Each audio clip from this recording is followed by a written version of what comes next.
சிவாய நம்ம இன்னொரு விஷயம் என்னன்னு பார்த்தீங்க அப்படின்னாக்கா, அடியேனுக்கு வந்து இன்ஸ்டாகிராமில் வந்து வீடியோஸ் வந்து போஸ்ட் பண்ணி தான் தெரியும். யூடியூப்பில் வந்து என்ன எடிட் பண்ணணும், எப்படி அப்லோட் பண்ணணும், என்ன யூஸ் பண்ணணும், என்ன மியூசிக் வந்து போடணும் அப்படிங்கிறது தெரியாது. அதனால் பார்த்தீங்கன்னா நிறைய காப்பிரைட் வந்திருக்கு. நிறைய வீடியோஸ் அதனால் டெலீட் பண்ணியிருக்கேன். அது எப்படி ஹேண்டில் பண்ணணும்னு தெரியாமல் டெலீட் பண்ணியிருக்கேன். அது எப்படி இம்ப்ரூவ் பண்ணிக்கணும், காப்பிரைட் வராமல் எப்படி போடணும் அப்படிங்கிறதையும் சொல்லுங்கள். தெரிஞ்சவங்க சொல்லுங்கள். வீடியோஸ் என்ன எப்படி எடுத்தால் நல்லாயிருக்கும், எதை பற்றி பேசினா என்ன நல்லாயிருக்கும் அப்படிங்கிற ஐடியாஸ் வந்து உங்களுக்கு தெரிஞ்சதுன்னா கண்டிப்பாக கொடுங்க. ஆன்மீகத்தை பற்றி பேசும்பொழுது இல்லை உங்களுக்கு வேறு ஏதாவது சந்தேகங்கள் இருக்குது அப்படின்னாலும் அதை கேளுங்க. அடியேன் தெரிஞ்ச வரைக்கும் அதுக்கு விளக்கம் கொடுக்க முயற்சி பண்ணுறேன். அப்புறம் இதை தவிர்த்து வேறு என்ன சொல்கிறதுனா, உங்களுடைய ஆதரவு கொடுங்க, சப்ஸ்கிரைப் பண்ணுங்கள்.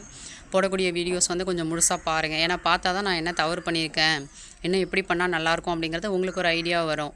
ஏன்னா புதுசு அப்படிங்கிறனால எனக்கு இங்கே கேட்டு தெரிஞ்சுக்க யாரும் இல்லை அப்படிங்கிறனால நீங்கள் கொடுக்கக்கூடிய ஆதரவு எனக்கு கொஞ்சம் பயனுடையதாக இருக்கும்.